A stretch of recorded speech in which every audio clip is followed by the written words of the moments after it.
Happy Feast of St. Joseph. Here at NFA, every day, not just on the Feast of St. Joseph, we look to our role model in St. Joseph to live lives of service, of humility, and love for family and friends. Every year on the Feast of St. Joseph as a child, our family would go to Mass in our parish and then be welcomed into the convent by our Sisters of St. Joseph there, having that annual celebration, where they would speak about the important message Joseph sent to them in their lives. Today, we welcome you into all of our homes to learn more about how we live and work so that all people may be united with God and with one another and celebrate the Feast of St. Joseph from some very special people, some of the Sisters of St. Joseph connected directly with NFA. I'm joining you from our Centennial Chapel here in the Big House, next to one of my favorite images of St. Joseph, a mosaic created by the classes of 2016 and 2017. So enjoy this feast and enjoy these words from our sisters. St. Joseph is the patron saint of the Sisters of St. Joseph, and sometimes we call ourselves the family of Joseph. As I stand here in the convent chapel at Assumption Hall, I'm in front of the statue of St. Joseph. I am reminded of the many ways that St. Joseph has been a part of my life as a sister of St. Joseph. I love Joseph's story. He was the gentle foster father of Jesus. I think that Jesus must have had a wonderful relationship with his kind and loving father. Since Joseph was a carpenter, I think he taught Jesus to build many things for Mary and for their home. I love how Jesus and Joseph worked together. Joseph was strong. He used a lot of energy. He was a carpenter. He worked with his hands. He was creative. He responded and allowed Jesus to see this. All of these things let us know that Joseph was a true father. And being a father, he is one that you would want to model. As a sister of St. Joseph, I find that we try to model Joseph. And we spread the love of Jesus and the love of Joseph around the world. And we can say that kindness is a thing that we never give away because it always comes back to us. And this is just one example of how Joseph lived his life. And it is the way that we want to live our lives.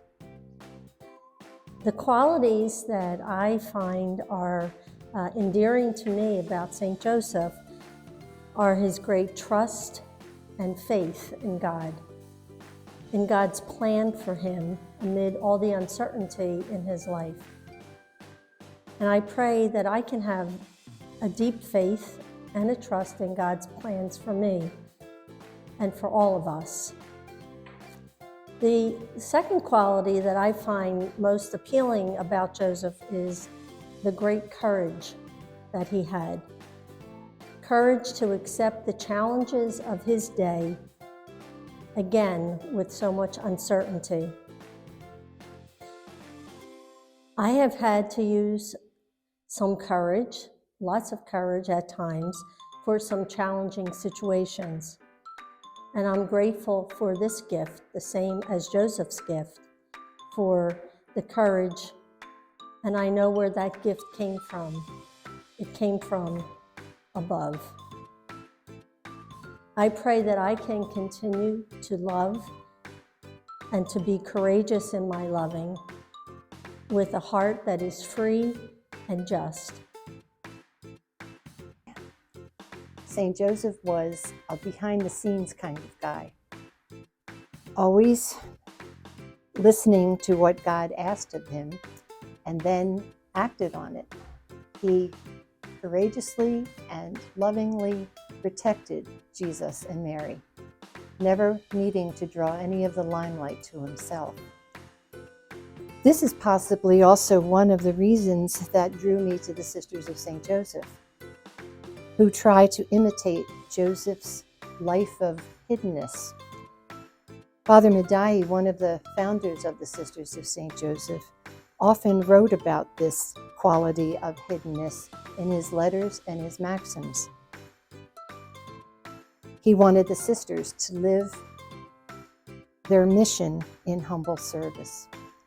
So that's why I'm drawn to this quiet, humble man, Joseph, and how this helped him to be faithful to God's call.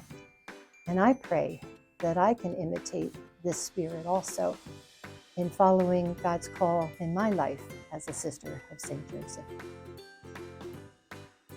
I have to go back to my baptism. When I was baptized with the name Josephine.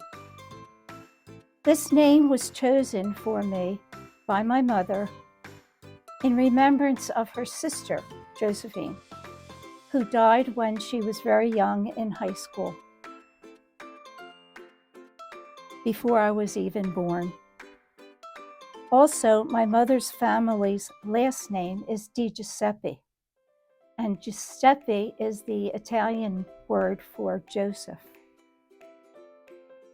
So even as a young child, I became very close to St. Joseph, and he became my guardian and my patron and protector.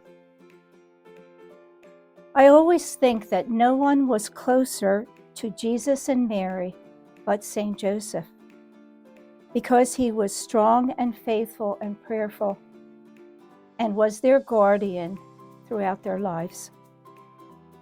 St. Joseph was able to listen to an angel and to follow God's will and take Mary as his bride. He traveled to Bethlehem and he protected Mary on that journey and found a manger where Jesus could be born. He bravely took Mary and Jesus and Joseph. The three of them traveled safely to Egypt. And as time went on, he taught Jesus to be a carpenter. St. Joseph was a strong and protective man and an honorable father and husband. And throughout many of my years, I have followed a saying called, "Go to Joseph." So whenever I had been in need, that's where I prayed. And then, as a sister of St. Joseph, I embraced the graces and challenges that came before me throughout my life. And I turned to Joseph. He's always been there at my side in order to help me to love God and to love the dear neighbor.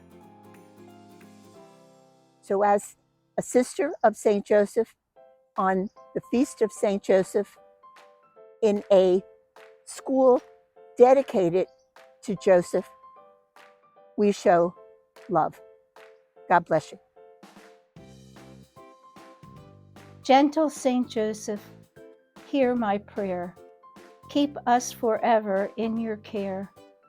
Save us from sin's insidious snare. St. Joseph, pray for us.